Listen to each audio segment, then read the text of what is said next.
How to pause your Shopify store on mobile. To pause your Shopify store from your mobile device, open the Shopify app and tap on Store, then go to Settings. From there, select Plan and Permissions or just Plan, depending on your app version. Scroll down and tap Pause or Deactivate Store. You'll see a few options. Choose Pause and Build if you want to keep your store online with limited access while you continue to work on it. This lets customers see your site, but they won't be able to check out.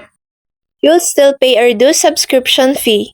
After selecting the option, confirm your choice and follow the final prompts. Pausing your store is a helpful way to take a break without losing your setup or customer data.